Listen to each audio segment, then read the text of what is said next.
have this sense all the time, like there's something that we've lost. And like, I'm like groping, looking. And let's call it like, how to live as beings on this planet, for example.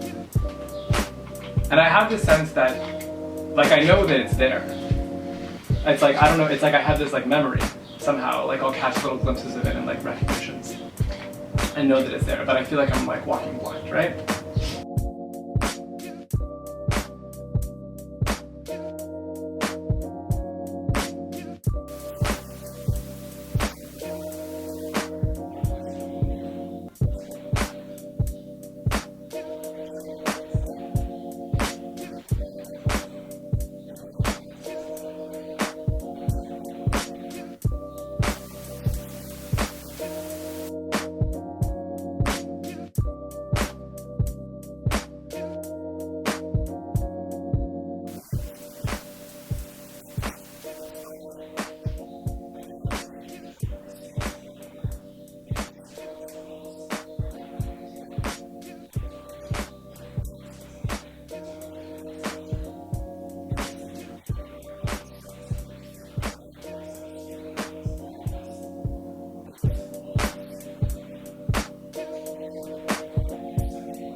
Good, the mailbox is a good reference. So at about that height, Yep.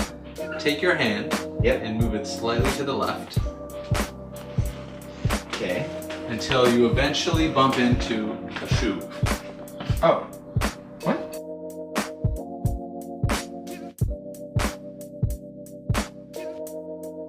You can see the time of paradise in the garden as a certain kind of childhood of the human mind.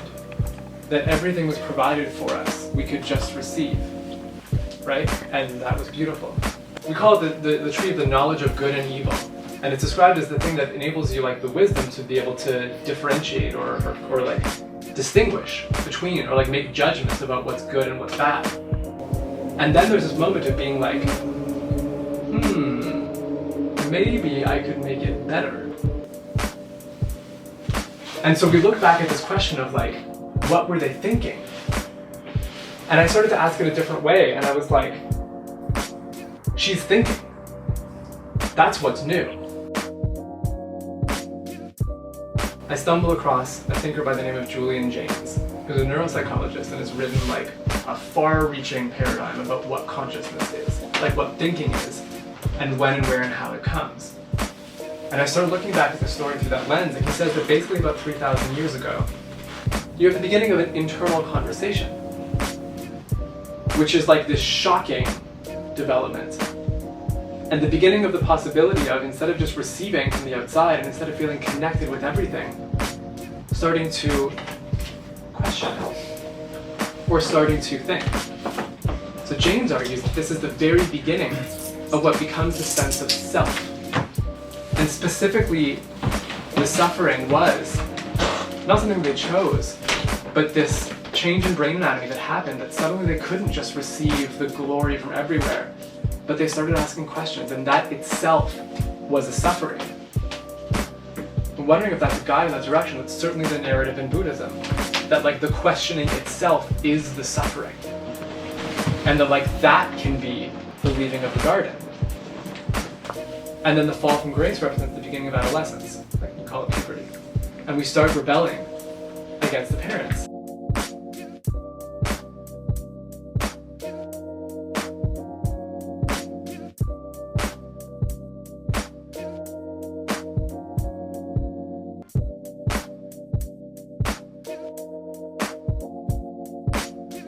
And so Cain and Abel is a story of two brothers, or perhaps two brother nations, one of whom is an agriculturalist and the other one is a herder, brotherhood, nomadic shepherd kind of figure.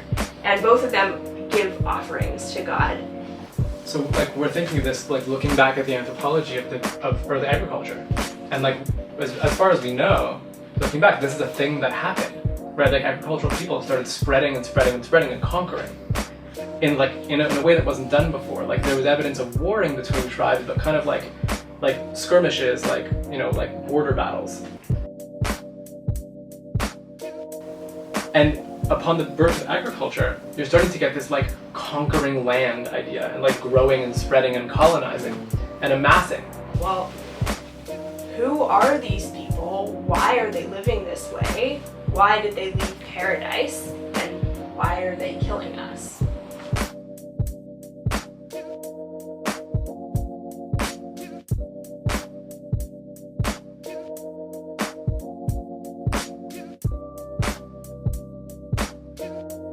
What happens with Cain and Abel is like Cain is an agriculturalist, and later he becomes a city builder.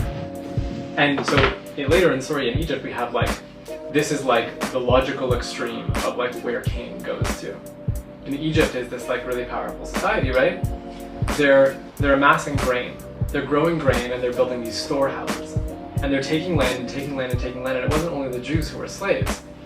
As we see, Naomi Klein has pointed this pattern out in the shock doctrine. People with money will make more money, whether times are good or times are bad. The ability to accumulate accrues more and more power to it. So Joseph tells this story like, it's going to be bad, let's store up, like, it just sounds like prudent financial advice.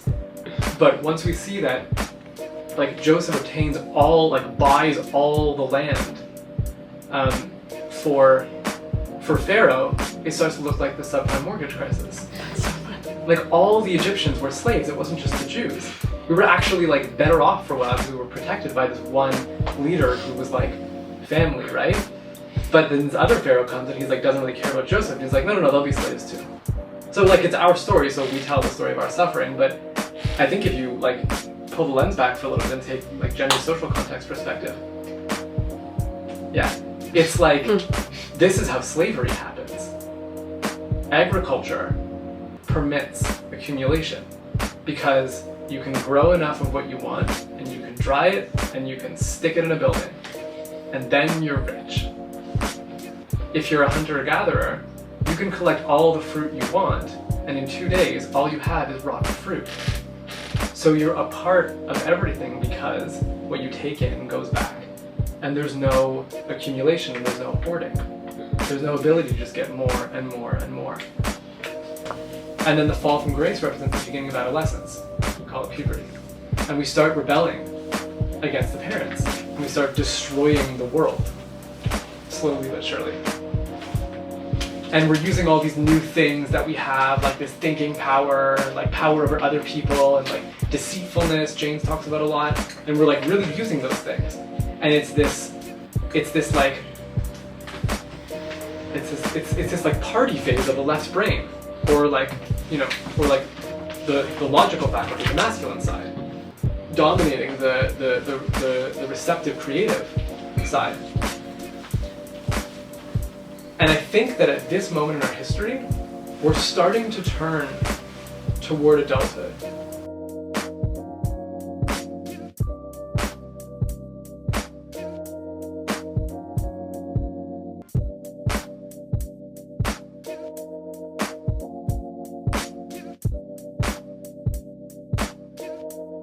They could have left after having experienced Cain and said, let's go back to the garden, right?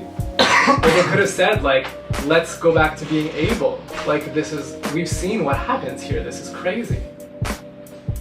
And they don't. They get this book that's like a farmer's almanac. Like, once you've lived Cain, it's like, okay, like Cain won, like Cain killed Abel, it's Cain's world now. Like, you're not gonna be ancient Egypt. And maybe you're not even able to run.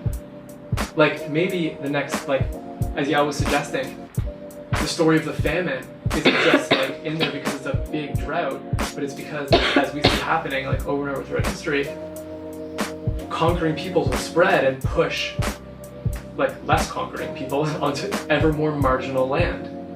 And, like, droughts and famines often have a political background that things would have been okay if not for this competition over like increasingly scarce resources because someone is taking up more than their share. And so it's not even clear that they can be able again if they want. Like, Cain has won. This is Cain's world now. And we're living in Cain's world. And so I start to wonder whether like the Torah as this farmer's almanac is just as Aaron was suggesting.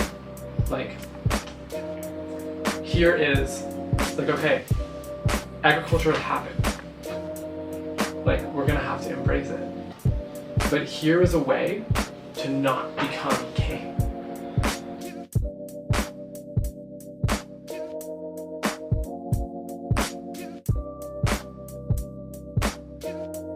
And I think that at this moment in our history, we're starting to turn toward adulthood as like human minds and bodies. I think we've seen, like, we've crashed the car drunk enough times, you know, is what's going on. And we finally say, like, maybe it's time to grow up. We're starting to get a sense from some tools that are newly emerging as widespread things. Meditation, psychotherapy, holistic medicine, body work, movement work, that the fall from grace isn't a time where we, like, it's not gone forever. It's actually still within us in a way. But it's time for us now to grow up and become our own parents. Like, give ourselves our own grace.